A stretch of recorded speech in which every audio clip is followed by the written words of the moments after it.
Pursuit 360. Today, we're going to be talking about what do citizens need to know about police officers, or what should they understand about those people that perform the job in law enforcement. So let's get into it. Alright, welcome back. So here we go.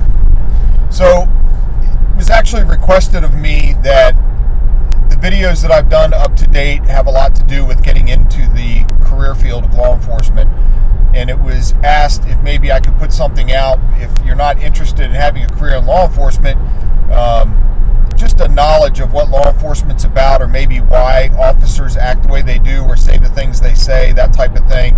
Something from a citizen's perspective that has no interest in being part of the law enforcement community, but at least wants to understand it.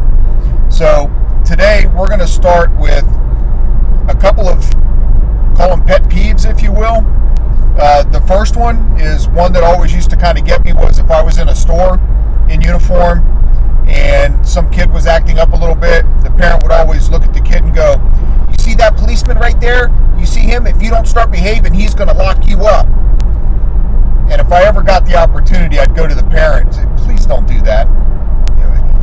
It really bothers me when that happens, because what happens if one day that kid gets lost somewhere or they need help, and instead of going to a police officer because we're going to end up locking him up, they end up not coming to us for help? Don't do that to your kids. Don't use the police officer as a baseball bat to beat your child into submission. You need to work on your parenting styles maybe, and figure out something else that is going to help keep them in line, other than threatening them with the closest law enforcement officer that we're going to end up locking them up, because that's not going to happen. One of the other things is, and I have to tell you, if you see some police officers sitting in a place eating, like a McDonald's or Arby's or something like that, and they're eating, and you have a question, if it's really important, you can go ask. But if the officers seem irritated, just to let you know that as soon as their radio squawks and they get a call, they have to get up, throw their food in the trash, and leave. And it's not that they don't mind talking to the people, it's just that they don't have any idea how long they're going to have to sit and eat in peace.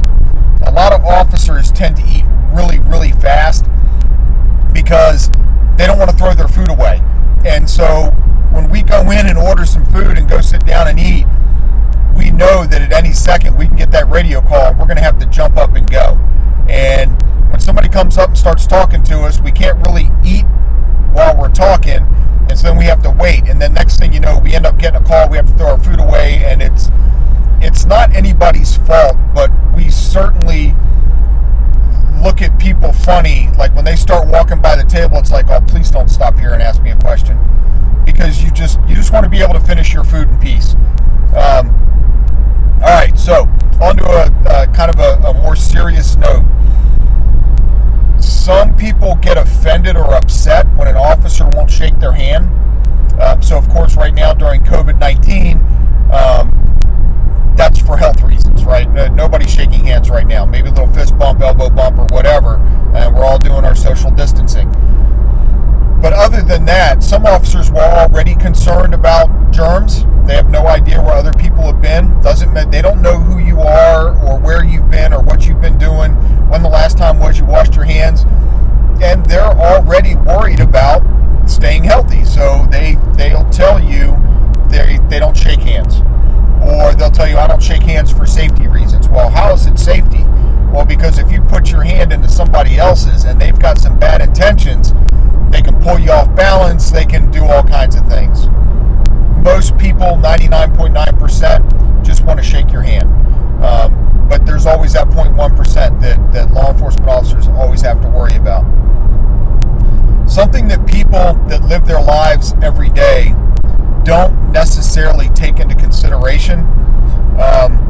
They live in a land of Shangri-La, and I say that kind of sarcastically. Their worst day is they've missed a deadline at work, or maybe their kid got in trouble at school for something stupid, or somebody at work called them a a bad name or ratted them out to the boss or something like that, or their report was late or the report was turned down.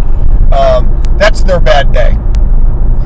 But they, on average, go home to a nice quiet house, go to bed at night, wake up in the morning, get their coffee, and go and do it all over again, and live a relatively peaceful life.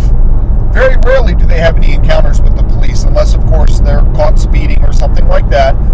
But they live a very pleasant, happy life. On the flip side of that, a law enforcement officer, every day they go to work in the dark side of society.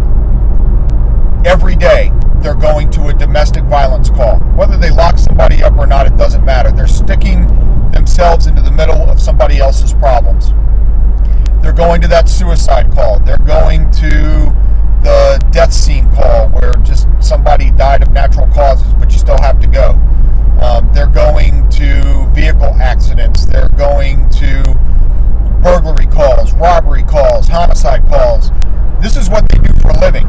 They're seeing the bad and the nasty all day long. Now, it's not consistent all day long, but that's what they do. They deal with the bad part of society. Regular people, regular citizens, don't even have a clue that that stuff is even happening. But the law enforcement officer has to live with it day in and day out. So when you go to talk to a police officer and they seem a little guarded, we have to maintain a certain level of vigilance when we put on that uniform and we're out there in public, because we just deal with the bad stuff all the time. So we have no idea who you are. We have no idea what your intentions are, and we have to be safe. Our number one motto every day when we go to work is we're going to go home safe. Everybody goes home safe. Nobody goes home hurt. Nobody, gets themselves in that kind of trouble. So when you meet a police officer on the street and they seem a little standoffish, it's only because of that level of vigilance. It has nothing to do with not wanting to talk to you. We're people too. We have families and kids and mortgages and bills and friends and things that we like to do on our days off. And you could very well end up talking to somebody that's a police officer while you're out kayaking one day or on a walk, or you're running or whatever, or in the gym, and have no idea that they're a police officer, and they're just as friendly and social as can be.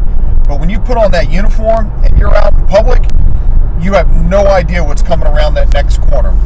And just remember, part of the reason that we respond the way we do is because we live in the dark side of society on a regular basis. That's what we do for a living. And we don't always share that. So there you go. There's my little tip for those of you that aren't actually in the law enforcement field or interested in being in the law enforcement field. Just a little background on why officers tend to act or react the way that they do when they're dealing with the public. It's nothing personal. It's not that they don't like you. It's not that they think everybody's a scumbag. It's simply they have a heightened vigilance, especially when they're on duty. And because they primarily deal with the dark side of society on a regular basis, it tends to come out a little bit when you're just dealing with anybody, because you don't know what's coming around the corner. Alright, so like the content, go ahead and subscribe down below. Got more stuff coming out later. Add your comments, ask any questions you might have. I'll do my best to answer them either in the comments or I'll make a special video for you. And we will see you next time on In Pursuit 360. Have fun, be safe.